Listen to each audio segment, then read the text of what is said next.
За сайн байцгаана уу? Энэ бол спорт подкастын 7 дугаар дугаар. Өнөөдрийн подкастчаар Баяран, Натац Ганаа тэгээд анууд дээр маань эргэж ирсэн байна.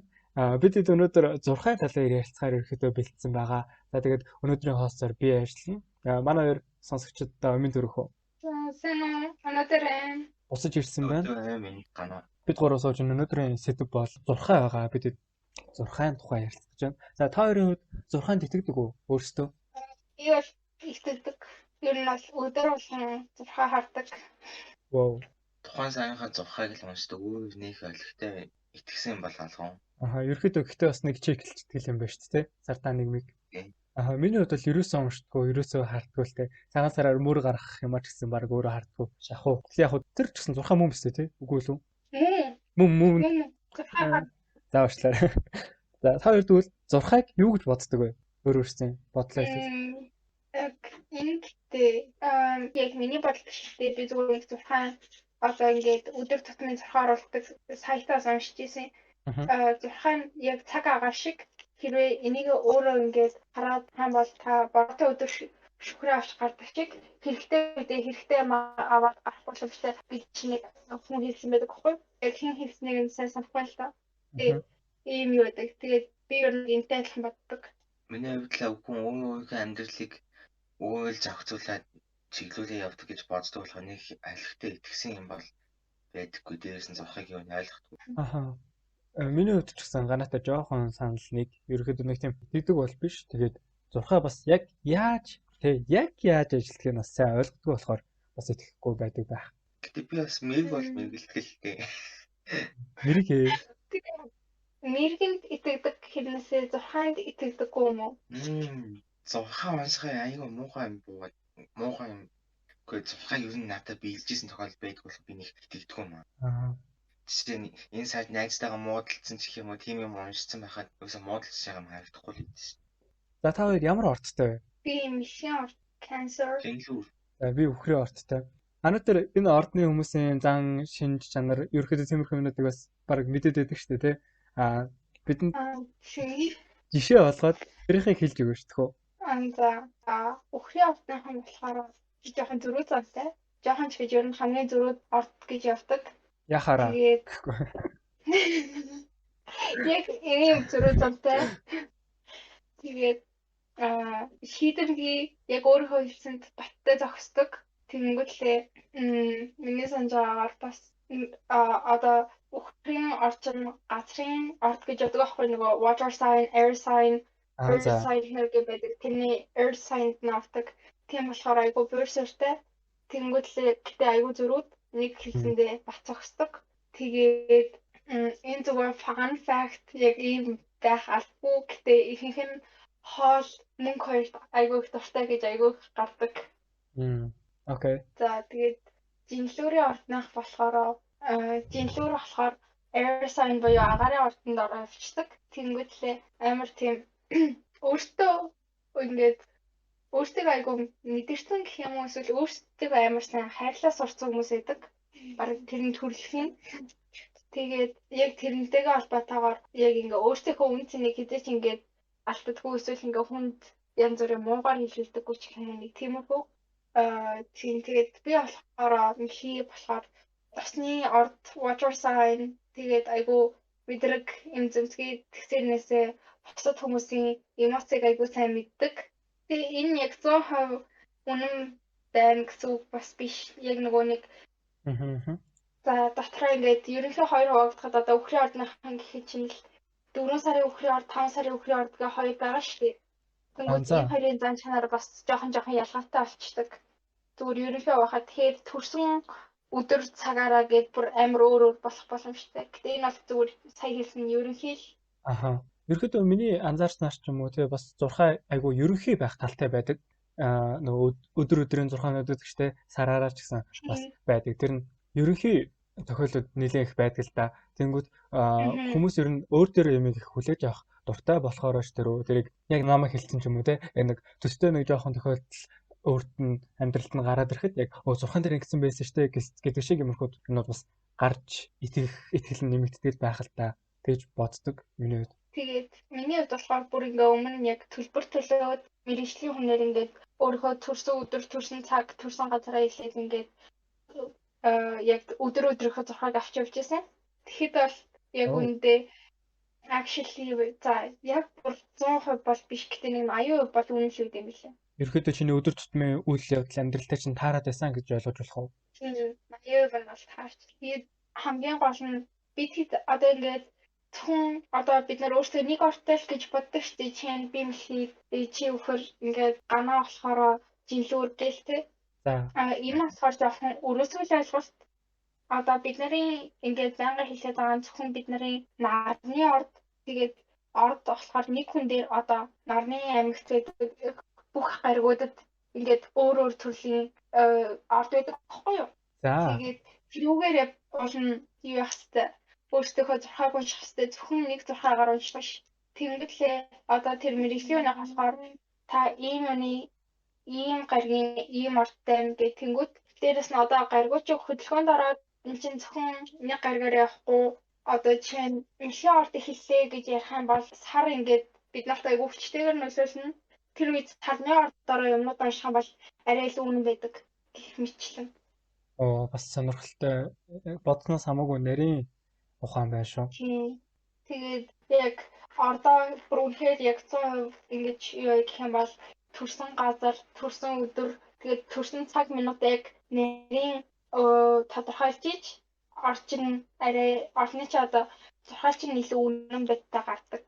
Юу н би тийм уншиж байгаа бол яг амар ерөнхий юмтай. За Анутер сая нөгөө тийм мэрэгжлийн хүнд нөгөө төлбөр төлөөд өөрийнхөө өдөр өдрийн зурхааг авч уншижсэн гэж хэллээ те.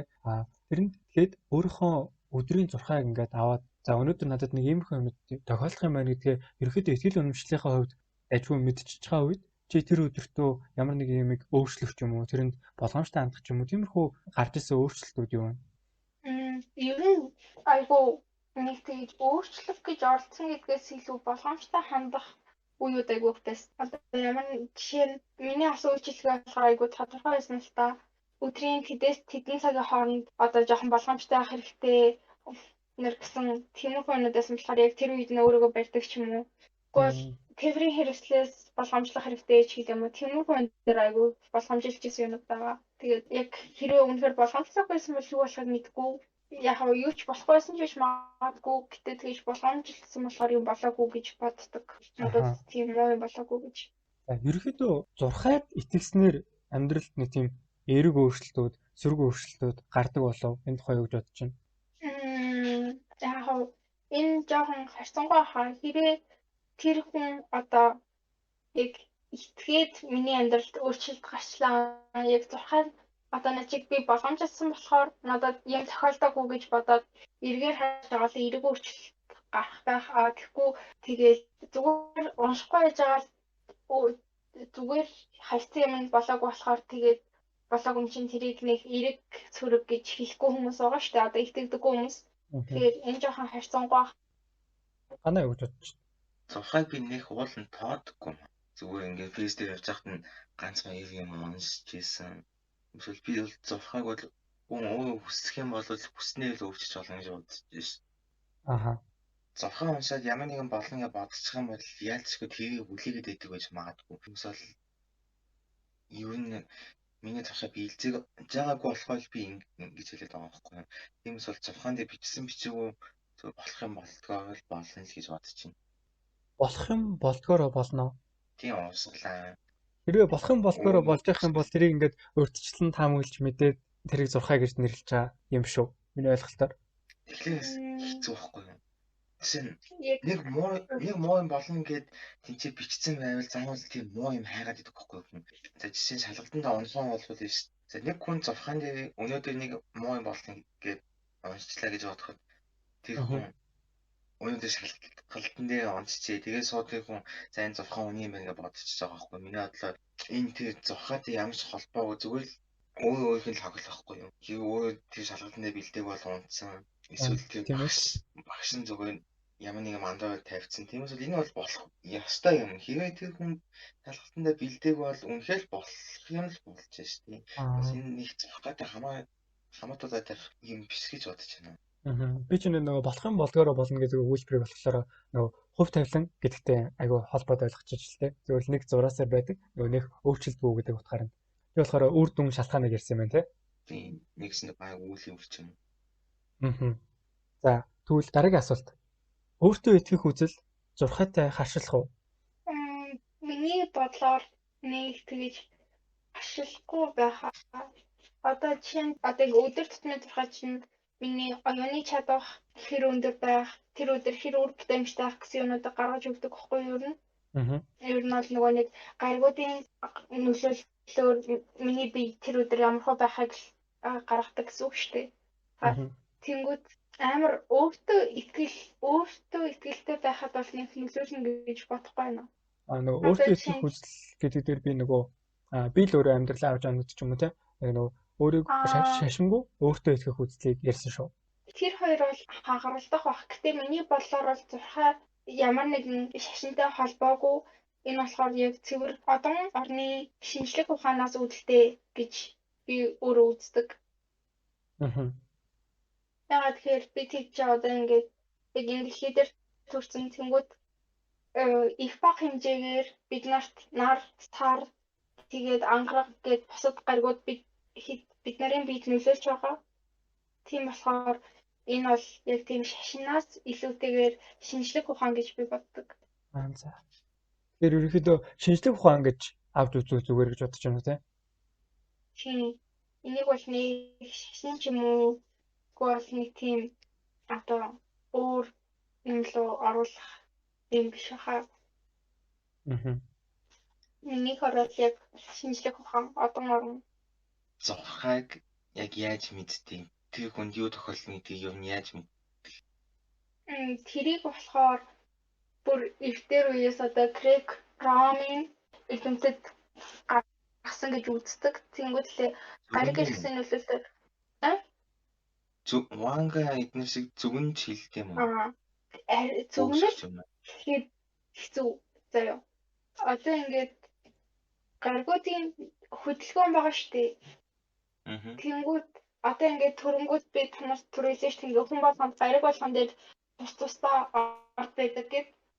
Тэгээд тэр орд одоо жишээ нь ангараг гариг хөдөлгөөн бол ангараг гариг дээр ордных нь одон бас тэр юунаасаа холдоод тэнгүүд тэр хөдөлгөөнийг нь яг хүний жоохон ажиглалт хийж агаад гаргасан үднээс гаргасан л гэж үздэг юм байлээ. Гэтэ энэ бас яг би бол 100% мэдгүй байна. Гэтэ гаргасан гэж үздэг юм байлээ. Ванга Нострадамус нар шиг ингээд одоо зөвхөн л байгаа шүү дээ. Өөртөө 6 дахь мэдрэхүүгээрээ гаргасан. Тийм биш. Одоо ажиглалт туршилтын үр дүнгээр гарсан л гэж боддог ч гэж ер нь хүмүүс үздэг. Миний уншиж байснаар одоо энэ зурхай нь манай эртний өмнөх 409-өөс 398 билүү оны хооронд нэгдсэн үүссэн гэх юм уу? Үздэг юм байна л да. Тэгээд Бабилоны одоо орончид 360 градус байгаа. Зэрийг 12 ордод хуваагаад тэгэхээр нэг ордод 30 градус таардаг юм байна л да.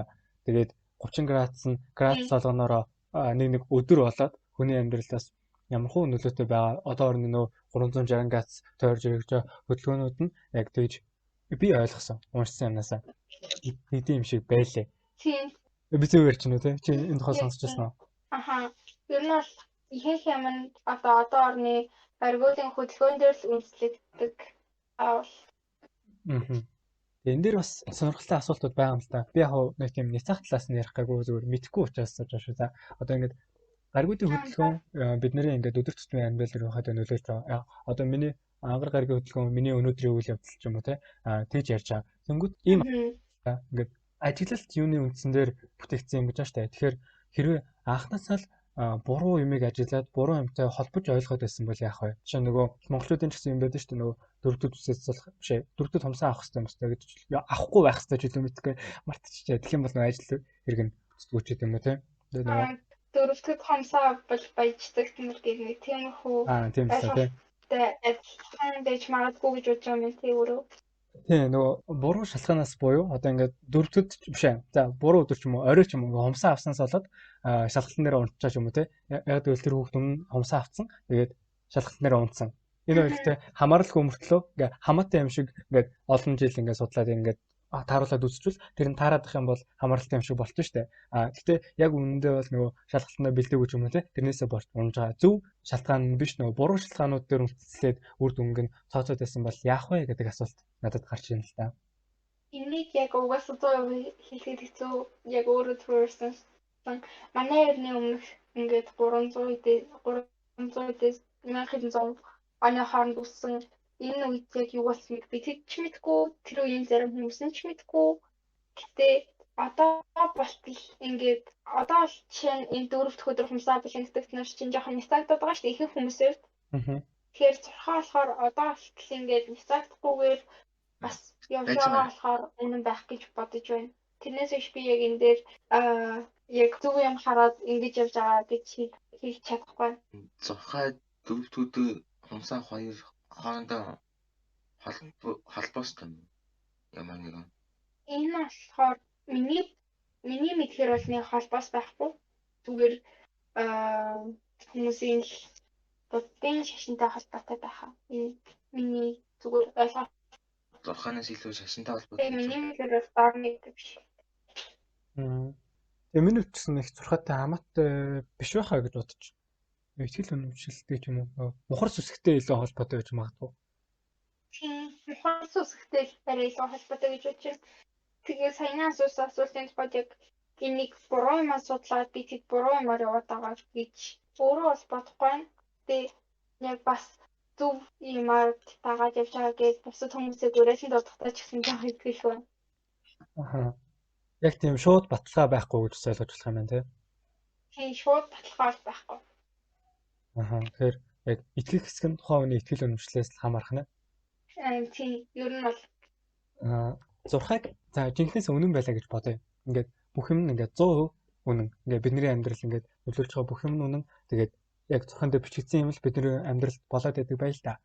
За тэгэх юм бол бид нэр өмнөх өдөр нь маргаашийнхаа хийх үйл явдлыг мэдвэл биднэрт энэ ямараар нөлөөлөх юм гэж бодож байна. Зэрэгээр ингээд бүх юм 100% үнэн зурхаан дээр бүгдээрээ тэрийг мэдчихлаа. Тэгээд тэрийг уншчлаа гэж бодоход биднэрт ямар өөрчлөлтүүд гарах бол биднэрт яаж нөлөөлөх бол хүн төрөлхтөнд.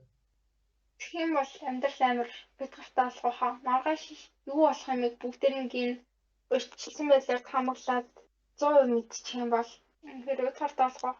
Гэтэ бас ер нь бол эерэг өөрчлөлтүүд ч гэсэн гарч байх нөгөө хүний амьдралаас амар олон алдаанууд байдаг шүү дээ. Тэдний тоон айгүй цөөрөх байх. Бүр 100% байх юм бол үүндээ баг тийм алдаа гарахгүй болох байх гэж бодож байна. Энэ бас яг сонирхолтой юм л да тий. Одоо ингээд маргааш юу ихээ мэдчихээд тэгээд маргааш өөрөө дахиж амьдрна гэсэн үг шүү дээ. Одоо би маргаашийг мэдээд амьдрчих юм бол миний нөгөөдөр өөрчлөгдөх үү? Зурхаанд ирэхээсээ. Маргааш юу ихээ мэдж байгаа юм чинь 100% үнэн байлаа гэхэд маргаашийнхаа юуг харж байгааг нөгөөдрийнхөө одоо зурхааг харж байгааг энэ өдөр нь мэдчихээр чинь тэгэл яг нөгөө нэг юм цаг хугацааны эргүүлсэнд орсон юм шиг амьдрын шүү дээ. Айгу ихтэй юм уу? Ачирхалтай ч юм уу? Тэнгүүтлээ нөгөөдрийнхөө зурхааг харж байгааг би чинь гэхээр нөгөөдрийнхөө маргаашийг бас харна гэдэг юм чинь баг өөхөх хүртлээ хийгээд төсөлгүй харахаа. Тэгэхээр тэр нь харин өөрөө оролцоод өөрчлөлт хийчих юм шүү те. Харин өөрөө оролцоод өөрчлөлт хийх гэж оролдох байга. Тэгээд эсвэл зориулаар нөгөө зурхаан дээр хэлсэн юмныхаа эсэргээр хийж үзэх байх. Эсэргээр нь хийгээд зурхаагаа харахаа байлаа л зөө сонирхолтой чигээр амьдрах байх та. Ануу дээр тэгвэл хувь тавилан тэтгэдэг үү? Хувь тавилан гэхээр яг нэг зам өгсөн зөвхөн тэрүүгээр л алхам гэдэг ойлголт мөн үү? За тийм. Яг хувь тавиланд бол итгэдэггүй. Одоо жишээ нь хувь тавилан яг зөвхөн нэг зам байгаа гэж бол итгэдэггүй. Айгу олон төрлийн салаа замтай нэг замаар явж байгаа нөгөө зам руугаа орж болдог гэж боддог. Тэгээд хувь тавилан бол яг өөрөө байдаг. Хувь тавилан амар олон салаа замтай байгаад нэг рүүгээ орно гэдэг анхнаас нь ерөөсөө ямар ч зам байхгүй байгаад шинээр гаргахаас ялгаатай юу? Ялгаа бараг байхгүй хаа миний бодлоор. Нэг ялгаа байхгүй бах. Одоо ингээд нэг замаар явж байгаад өөр салуу зам байгааг мэдэхгүй явж байгаад өөр салуу зам руу жижиг салуу зам руу орж байгаа шүү дээ тэр чинь. Тэнгүүд тэр бол шин зам гаргаж байгаагаас нэг их ялгаахгүй. Ягаад гэвэл тэнд юу болохыг мэдэхгүй шүү дээ. Энэ чинь бараг л ялгаахгүй бараг өөрөө салуу зам гаргаж ийн л гэсэн. За ганаа энэ тухай юу гэж бодож байна? Манай нийлэх нь юу нь л нийлж байна. Миний өмнө ярьсан юмсаа баг ичлэх нь л хариулт та миний хариулт. Нэг ойлгохтой нэмж дэлгэрүүлэх юм алга. Би бол зурхааг бас ингэж хадвах нөгөө хөв тавиланд итгэдэг бол зурхаанд илүү итгэх магадлал өндөр байх гэж би хувьдаа боддог байхгүй. Одоо ингээд эхлэх зэгтээ дуусгах зэгтээ ингээд хөв тавил гэдэг юм байлаа. Ингээд хэрчим байгаа тий. Тэнгүүд томруулах шилээр ингээд харсаар байгаад нэг цэг болчих штэ хэрчим чинь. Тэгээд нэг цэгийг зурхаагаар гаргаж ирэнгүүтээ хүмүүст ингээд маа гэдэг үгжүүтэй адилхан үйл явдал байхаа гэж би боддог байхгүй зурхааг хувьдаа. Тэнгүүд энэтэй яг санал зөрчилдөн гэж ойлгох уу тийм ээ? Гэтэ зурхаа яг ингээд одоо чи тэдэн цаг тиймэрхүү юмтай байна. Яг тэдэн цаг тэдэн минутанд чамд ийм юм тохиолдно гэж байдаггүй. Зүгээр тэдээс тэдэн цагийн хооронд чамд одоо ямар нэг юм хийхэд арай илүү бүтэмжтэй болох магадлалтай. Эсвэл тэдээс тэдэн цагийн хооронд юм хийвэл тэр чинь бүтлгүйдэх магадлалтай гэсэн юм байдаг болохоос иш бас нөгөө нэг тийм юм тохиолдно, ийм юм тохиолдно гэж шууд хэлдэггүй. Тэгэхээр энэ бол бас арай өөр байхаа. Бас сонирхолтой л юм. Тэгээд төрсөн цаг гэдэг чинь төрсөн цаг бас айгүй чухал юм билээ. Тийм болохоор нөгөө нэг төрсөн цагаас хамаарат бас нөгөө нэг тэр өдрийн таны чиний сайн цаг, муу цаг гэдэг ойлголт бас өөр жигтэй билээ өдөр болгон. Эсвэл түүнийхээс өөр. Тэгээд яг зөвхөн чам зориулсан тийм цаг гарч ирнэ. Тэгэхээр бас сонирхолтой л доо. Одоо ямар оны, ямар сарын, ямар өдрийн, ямар цагт төрж байна. Тэгээд тэр үед гариг иргэсийн хөдөлгөөн яг яаж таарсан, ямархуу зам жим дээрээ байж таарснаас миний ерөөхдөө ирээдүйд ингэвтэй бас зан төлөв юмнуудын хамаарч байгаа юм байна. Том өөрчлөлт гарах 3 нас байдаг байхгүй юу? Зурхаанаас хамаарат 3 өөр байдаг хүн болгонд. Тэгээ би энийг яг өөрийнхөө ортыг сонсч ирсэн бусад хүмүүсийг яг би айгуу чухал сонсч байгааг болохоор маш чичээ. Ортыг нь. За. Мөртөч миний 15, 25 тэгээд 30 байсан шиг хэлсэн юм. Хамгийн том өөрчлөлт гарсан үстэй. Тэгвэл яг энэ үйл явдал чамд болсон уу? Тэгвэл жишээ нь 15 наснд чинь 15 нас зайхад ковид ихэлсэн хамгийн том өөрчлөлт юм уу да. Энийг л гэж бодож байгаа. Өөр тийм том өөрчлөлт яг болоогүй юм шиг санагдсан. Гэтэ ковид ихэлснээр миний амьдрал амар том өөрчлөгдсөн. Энэ хамгийн том өөрчлөлт. Том өөрчлөлт ингээд бодохгүй ч гэж нэлээд жилийн дараа болно гэж бодож явж байгаа. Энэ сэтгэлтэй хайртай. Гэтэ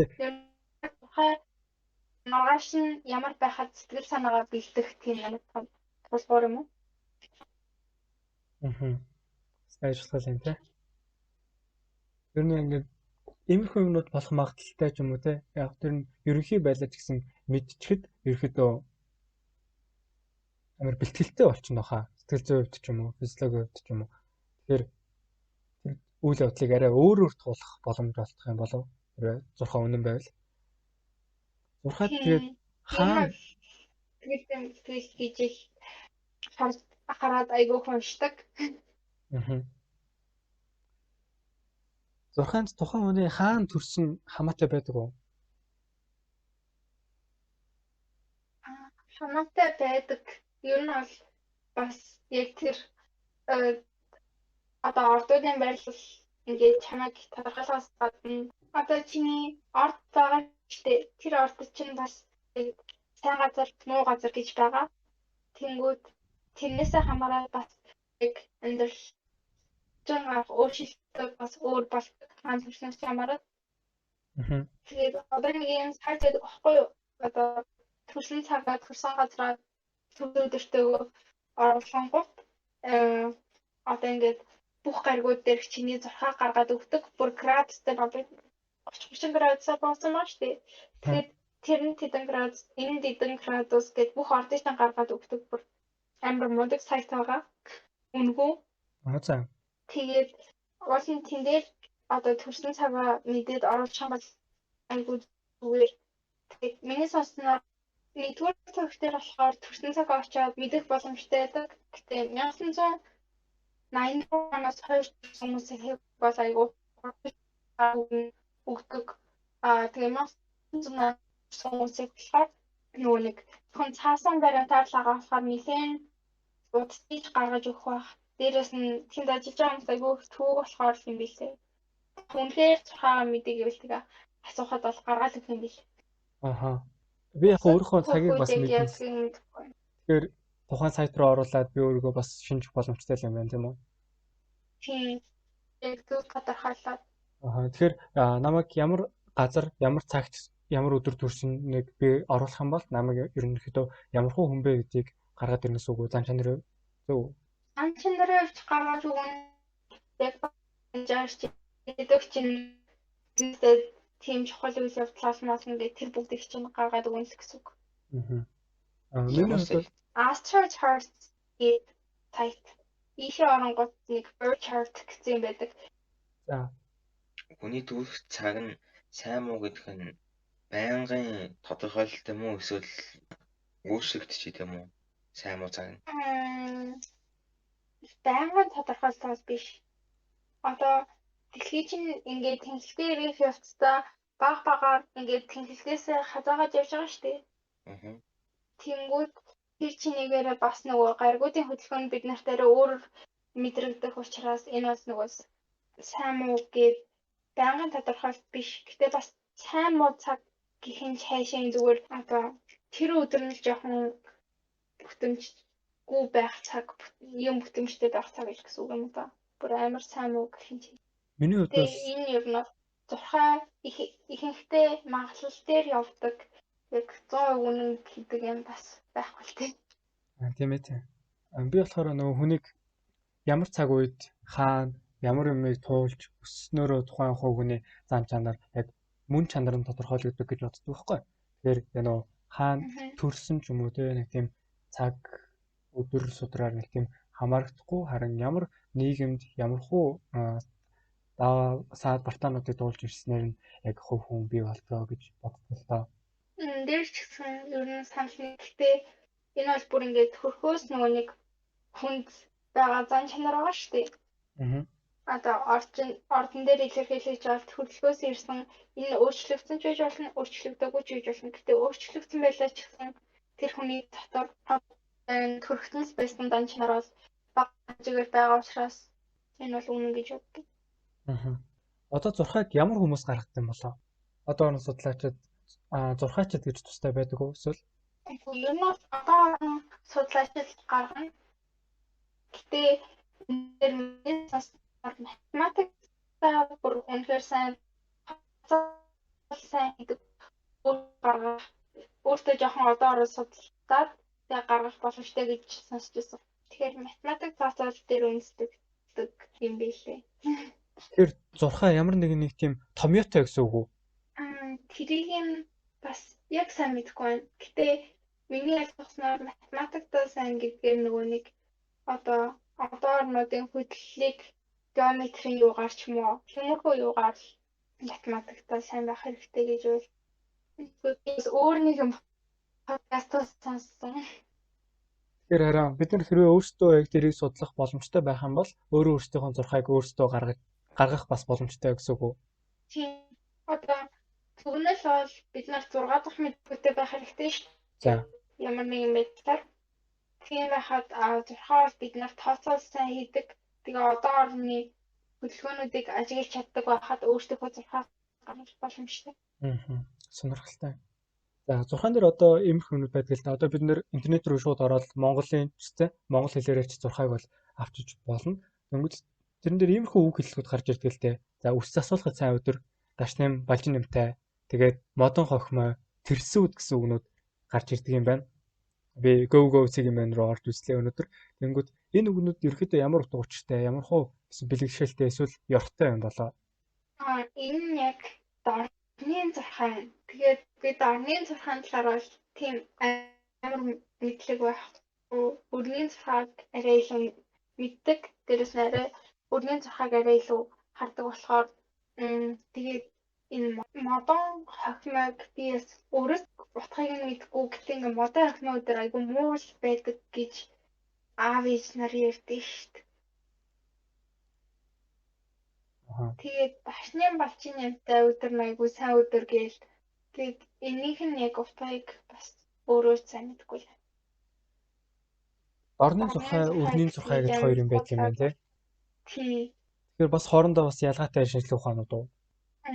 Газарсан байршлаас хамаарат нөгөө нэг гаригууд арай өөр зайтай байгаа болохоор тэрнээсээ хамаарч өөрчлөгддөг байх. Миний бодлоор. Тэрүүгээр л арай өөр гэж бодож байна. Тэрнээс яг одоо өгүүлж байгаа утгын хувьд бол нэг юм. Би нэг хальт хайж үзэхдээ нэг өрний зурхай нь арай нэг тийм хувь хүн рүү чиглэсэн. Тэгээ өдрөдөрт нь байсан арай нэг тийм арай нарийн юм болов гэж харсан. Нэг иймэрхүү юмнууд тохиолдно гэдэг ч юм уу те.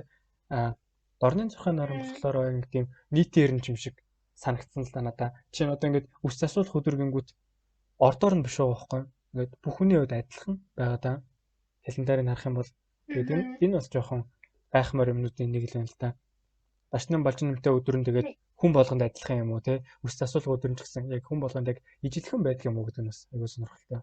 Энэ дээр болохоор энэ гэдэг зөвхөн миний бодол өрний зурхай нь арай илүү хөгжөөд дорны зурхай нь одоо буддын шашинтай яг ингээд жоохон холдоод нийлээд тэрэндээ уурсан юм шиг санагддаг. За. Тэнгүүд өрний зурхай нь арай илүү хөгжсөн болохоор одоо хувь хүн лөө ингээд яг тэ өдрөөр нь хүн хүнийг өөр байдаг бол дорны зурхай нь буддын шашинтайгаа нийлээд одоо арай шашинлуу ойртсон юм шиг санагдаад байдаг. Тэгэхээр жоохон салж хөгжсөн юмнууд юм шиг байна тий. Тийм. Ерөнхийдөө зурхай гэдэг ойлголт түрүү ярьжсэн шүү дээ нөгөө манай эртний өмнөх 400 300 онд үссэн гэдэг. Тэнгүүд нэг газар үсэл ерөнхийдөө дэлхийгээр тарсан болов эсвэл хил гэдэг шиг яг өөр газар үсээд яг тусдаа хөгжөө явсан болов. Энийг би сайн хэлж мэдэхгүй байна. Гэтэ нэг газар үсээд тэгээд нөгөөдг нь тараад өөр газар бас арай өөрөөр хөгжсөн байх. За тэгвэл зөвгнөлт хэрэг гэдэг вэ? Зүүн бэлэг гэж байдаг гэж бодож байна уу? Зөвгнөлт бол итгэдэг. Ялангуяа одоо алдарч дүнчид бол Ванга, Нострадамус хоёрт айгүй их итгэдэг. За. Тэрс нь бас би байна. Чи бас зүүнд итгэдэг үү те? Зүүн бэлэгт. Их тань итгэдэг шин. За тэгвэл зүүн бэлэгт итгэхэд яг тухайн хүн бас хамаатай юу? Зүүн бэлэг чинь өөрөө хамаатай. Тэгвэл ямар хүний зүүнд итгэх вэ? Бөөгийн одонтой. Бөөгийн одонтой. Би бол өвөө бөөгийн шашинтай байхгүй юм. Бөөгийн шашин шүтдэг. Тийм болохоор бөөгийн одонтой хүнд л итгэндээ эсвэл ер нь бөөгийн одонтой юм. За ануудаар юу? Миний хувьд гэх нь хамаатай. Гэтэ би бол нэг тийм бөөгийн шашныг уучлаарай. Гэтэ бөөгийн шашинд итгэдэггүй болохоор яг бөөгийн удам нарыг мэдгүй байна. Минийхэр яг итгэдэг нөгөө нэг алтарч зүүнчид байгаа шүү дээ. Өмнөх зөвнөлүүд нь бэлдсэн хүмүүс их айгүй итгэдэг. Би бас зүүн бэлэг дээр айгүй сонирхол бодолтой байдаг л да. Ерөнхийдөө гайхдаг.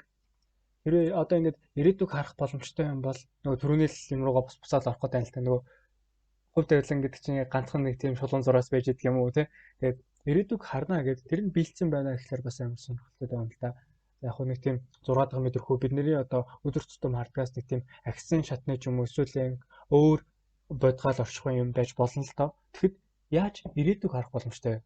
Ирээдүй өнгөрсөн одоо 3 эсвэл нэг дор оршоод нь тэр ингээд нэг хаалга нэвтэлж байгаа юм шиг хан нэвтэлж байгаа юм шиг ороод барьж байгаад харах боломжтой байгаа ч юм уу. Энэ тухай та хоёр бас юу гэж боддог вэ? Энэ талаар болохоор яг хаалга нэвтлэл орчдөг. Магадгүй нөгөө Doctor Strange дээр ч одоо нөгөө цагаан хугацааны чулуу гээл ингээд шууд ирээдүйг харж мараад бодоод байдаг шүү дээ. Яг би өөр нь бол Doctor Strange-ийн цагаан хугацааны чулуунд итгэдэг. За. Тэгээд тиймэрхүү юугаар шууд хаалгаар ороод харах боломжтой зэ гэж бодож байна. Гэхдээ тэр чинь одоо ингээ хэдэн сая өөр хувилбар байгаа шүү дээ. Сая ч бүр тэр бомж ээж болно. Тэгэхээр яг нөгөө өмнө хэлсэнчлэн хувь тавилан бол яг ганцхан зам байхгүй айгүй олон салаа замтай. Эндээсээ өөрөө шин зам гаргаж явах боломжтой. Тэгэхээр яг нэг юмд баригдахгүй. Гэтэ цаг хугацаа л ингээд үнэхээр учрыг нь олчих юм бол хаалга татаад орох боломжтой л гэж боддог. Бас цаг хугацааны машин ч гэсэн итгэдэг. Тэгэхээр цаг хугацаагаар аялах боломжтой гэж боддог юм байна тийм. Энэ талаар жоохон хазаалгаад ярьчихад Томас Эдисонийг нас барахад Америкийн одоо өмнөх ерөнхийлөгч Дональд Трампын авгах болох яг авгахын ингээд өмч хөрөнгөнд хураж исэн гэнэ Томас Эдисоны. За. Тэгээд тэр бүр 1600-аад оны үеийн нэг зохиолч одоо яг нэр нь орж ирдэггүй. За нэрийг нь ингээд яачих. Дональд Трампын хүүгийнх нь нэртэй ингээд нэг цаг хугацааны машинтаар олоод явж байгаа зохиол бичсэн байдаг. Тэгээд ийм бараг их бизнесмен хэрэг 1600-аад онд ингээд гаргаад бичсэн. Тэнгүүлээ офисынх нь хаягийг нь бичихтэй яг одоогийн Дональд Трампын төв офис байдаг шүү дээ, Нью-Йорк дахь. За. Тэр офисын хаягийг бичсэн байдаг. Тэгээд тэндээс үзэхэд Томас Эдисон аль хэдийн цаг хугацааны машиныг зохиосон байхад Дональд Трампын аваах нь олоод тэрийг зүгээр нууцаар аваад өөрөө хувьдаа хэрэглээд тэнгуүтлээ ингээ хамаг ямиг баг ирээдүйсөө очиж үзчихэд өнгөрсөн лөө очиод зохиол бичүүлсэн гэж үздэг юм билээ. Айгу олон хүн би бас тэрэнд итгэдэг. Сонирхолтой. Эсвэл зохиолч нь зөв бэлэгтэй гэж бодсон. Тийм, нэг бол зохиолч нь зөв бэлэгтэй, нэг бол цаг хугацааны машиныг олсон гэдэг хоёр тамгал байдаг юм. Би цаг хугацааны машин олсон гэдэгт итгэдэг. Гэтэ яг магадгүй тэр хүн зөв бэлэгтэй ч байсан байж магадгүй. Энэ тухай бас яг нэг тийм тусдаа подкастын дугаар бичихсэн байна тий. Яалтчгүй яг айгу гүн гүнзгий. Айгу том цаг хугацааны аялал үнэхээр томсон. Цаг хугацаа нэр айгу гоёч сэдв. За юу ярьчлаа? Түрүүн би асуулт асууж ганаа хариуллаа. Ануу дээр хариулсан тийш орчлоо. Тэгвэл ганаа хариулчих. Асуулт нь юу вэ? Харин юу вэ? Ийм хариулт шиг нөгөө цаг хугацаа одоо ингээд байгаа юм чинь одоо нөгөө хаалга татаад орчдөг шиг орхуу гэдэг. Тэгээ нөгөө зүүн бэлгийг гэж ярьсан шүү дээ. Тийм за. Миний хувьд лавдаг цаг хугацааг ирээдүг бол хайж болно. Гэхдээ тэр нь бол яг тодорхой болцтой гэсэн үг биш. Миний хувьд бөөнөр тэр хүн одоо яг ямар хөө нөхцөл байдалд байгаад ирээдүйд яаж яг тэр байдлаагаа л ямар үр дүнд хүрэхийг л хэлж өгдөг гэж бодтой боддtiin. Жишээ нь одоо яг ийм хിവэ байгалаа явал ирээдүйд ингэж дуусна гэх юм уу. Хэрвээ энийг ингээд амьдралынхаа нэг юм ингээ өөрчилчих юм бол ийм юм ч болно гэдэг юм уу. Тэгээд сонголт гаргаад ярьдаг. Юусе яг бөөнөр бол яг баттай гэж хэлдэггүй шүү дээ, тий. Заавал ингэ тэгж гэдэг юм уу. Өөрчлөх боломжтой бол боломжтой гэдгийг хэлдэг. Тийм тэгэхээр яг зурхай зүүн бэлэг энэ төр лөө цаг хугацаа гэдэг бол бас ялцчгүй заавал дурддах хэвээр сэдвүүдийн нэг юм байна л та тий.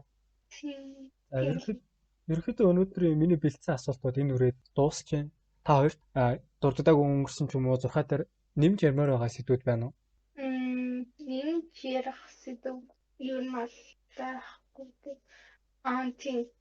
Нэг сэдв байгаа нь одоо нэг ардуудын яг заагийн дээр төрсөн хүмүүс гэдэг чинь сарын 22, 21, 23 төрсөн хүмүүс. Тэр хүмүүс яг төрсөн цагаа мэдгүй бол буруу зурхайгаа хараад яваад байх өндөр магадaltaй юм билээ шүү. Тэгэхээр бүр цагаараа юм байна. Тэр хүмүүсийн хувьд бол тэр хүмүүсийн хувьд бол бүр үнэхээр яг цагаа мэдчихийж зурхайгаа уншихгүй бол өөр ордныхыг буруу ордныхоо уншиж явж ийж магадгүй юм билээ. Зурхайд итгэдэг бол ялтчгүй анхаарах хэрэгтэй юм байна шүү. За ганагийн хувьд дутуулсан юмнууд байна уу? Алуу та ярьсан юмд бол би санал нийлж байна. Тийм болохоор хэлгэсэн санаа маань подкастаар дамжуулаад болчлоо гэж бодож байна. За тэгвэл өнөөдрийн бид гурван бичсэн дугаар ерөөхдөө энэ үрээд өндөрлөж байна. Ингээд ярих зурхай гэсэн сэдв дээр ярих юмудаа ярьлаа. Тэгээд подкастынхаа төгсгөлд өнөөдөр миний зурхаан дээр намайг подкаст бичнэ гэж бичсэн байсан л та. Тэгээд та нар одоо сонсож байна. За тэгээд энэ үрдэл сонссон бол үнэхээр их баярлалаа. Тэгээд дараагийнхаа подкастуудаар уулзцгаая. YouTube дээр сонсож байгаа subscribe дараарай. Castbox-оор сонсож байгаа бас дагаарай. Яг найзуудаа сонсохоорой гэж хүсмээр байна. Share хийгээрэй, like дарж нөгөө комент бичих энэ бидний алгоритм бас тусалдаг болохоор тэрийг хийж өгөөрэй гэж бас гуй. Тэгээд хамгийн гол нь бас бид нартэй үст бодлоо ажиглагдаа илэрхийлж санал бодлоо хуваалцах нь хамгийн чухал юм шүү гэж хэлмээр байна. Тэгээд энэ үрдэл сонссон бол үнэхээр их баярлалаа. Комент үлдээгээрэй. За дараагийнхаа дугааруудаар уулзцгаая. Баяр таа. Баяр таа. Баяр таа.